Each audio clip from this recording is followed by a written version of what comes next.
Jean Ray was a Belgian writer whose life is just as mysterious, fantastic, and embellished as were his stories, with claims of alcohol smuggling, mob activities, piracy, and joining the circus making up his official biography. He published hundreds of texts in his life in a variety of periodicals under a mountain of pseudonyms, such as Richard Sherman Wheel, Linda J. Richter, Benjamin Washer Jr., or Jean Ray.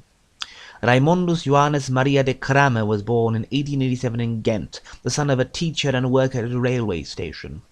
After 1911, following his repeated failure in exams at university, he began writing scripts and songs for local cabarets. Marrying a cabaret dancer a year later, he contributed essays, poems, and novellas for a monthly magazine which ceased publication in 1914.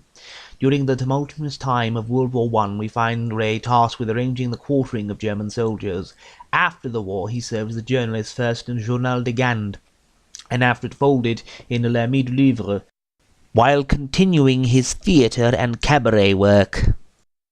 In 1924, Jean Ray, according to his own embellished legend, was supposed to have worked as a sailor smuggling alcohol in the US during Prohibition.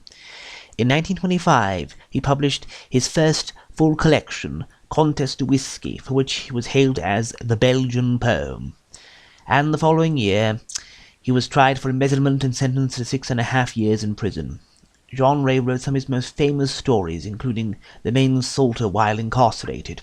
After being released from prison, after his sentence was lowered to 4 years, he initially used his John Flanders pseudonym to publish his work due to the fact that the name Jean Ray had become unfashionable.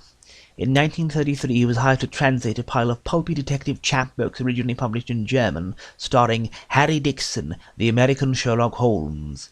Instead, Jean Ray began rewriting these stories due to the terrible quality of the original, which he apparently refused to translate. A handful of stories by Ray were picked up by Weird Tales around this time and heavily edited in order to avoid the anti-Semitic undertones and overtones of Ray's victims from the 1920s and 30s. In 1937, Jean Ray's first comic stories were published in the Bravo magazine. The first story whose illustrator we know is the Edmund Bell story, which became a short-lasting series in Bravo. During the Second World War, he published 3 short story collections, and his luck seemed to change, but after the war his writings remained mostly obscure until a resurgence in the 50s and 60s. During this time, he both created a comic series titled Thomas Pips with Leo Debut, and also contributed to the Tintin magazine while writing animal-centric comic stories for the Petites Belges and Zoneland magazines. Jean Ray died shortly after his resurgence in 1964. His Whiskey Tales, published this year for the first time in English by the ever-resourceful Wakefield Press, is a collection of stories which often involve a group of scoundrels from an infamous boat bar called the Enchanted Spot. Every story in the first half of this collection has some connection to whiskey, all by tangential. The first story, Irish Whiskey, has precious little to do with the whiskey brewed in Joyce's homeland, but is instead a tale of horrific revenge that reminds one very distinctly of John Metcalfe's Mr. Meldrum's Mania.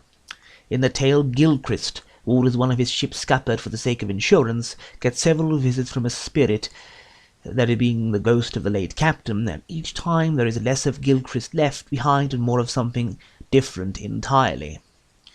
In the Fen Marshes reminds one of the classic horror story of the marshlands, one that Algernon Blackwood could have written, or the late Claire Seigneul, and broods on the Nameless Terror excellently. Popular writer Salmon gives us the story of a man who thinks his friend Debtor turns himself into a salmon at night, with predictable results as far as his liberty is concerned. Joshua Goodick, Pawnbroker, despite the character of the miserly Jewish pawnbroker, is one of the best tales of the collection, the story of a man cursed for his greed and facing the rebellion of his own body against his will. There are many other stories which I dare not recount in full because they would get destroyed, simply because they are so short. Tales of prostitutes, would-be suicides, and the unforgettable little grim anecdote that is One Night in Camberwell, or the masterpiece that is Vengeance, a story that reminds you of Lovecraft and Poe, and which can simply be described as being as raw as they get. The second part of his collection consists of stories from the fog. Ray writes fog in the original English to emphasize the London fog as having a unique character all its own. The monkey, once again, recalls John Metcalfe, while the white beast will remind one of a certain mountaineering short story from Frederick Brown's Nightmares and Giesenstacks. The cemetery guard is the standout of this section and brings to mind the classic horror story, the dirt of the graveyard and the unseen and mounting terror of the best of the old masters. One should, however, not forget such tales as 20 Minutes After Midnight, a delightfully grim little anecdote of revenge, or The Strange Studies of Dr. Porkenschläger, a story of interdimensional horror that Ray would return to in the future, and which few writers engage in these days without an overabundance of Lovecraftian window dressing. Whisky Tales is a great collection. Uneven, certainly. For example, the tale of the seaside horror Over Drinks could have been extended, but very entertaining to sit down and read. The closest kin to Ray in the English-speaking world would be John Metcalfe, mentioned twice earlier in this review. He too wrote of seafaring rogues, cheats and scoundrels, and a variety of strange and bizarre supernatural stories of revenge and horror. Now, the scoundrel in John Ray's My Dead Friend recounts to mind such men as Nightmare Jack or the sadistic Dr. Guggen, courtesy of Metcalfe, the author of The Smoking Leg and The Badlands. There is a definite kinship between the two men, and were they ever to meet, they would probably become either the best of friends or would throttle each other over whiskey.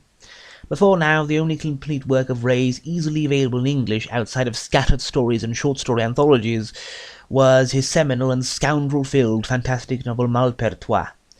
The two selections from John Ray's best works, Ghouls in My Grave and My Own Private Spectres, were issued in extremely limited quantities and had been sold out for many, many years, available either at fantastic prices or not at all. Wakefield Press has not only brought us Whisky Tales, but also aims to publish in English all of John Ray's collections that came out during his lifetime, and one has to wish them success at this venerable undertaking.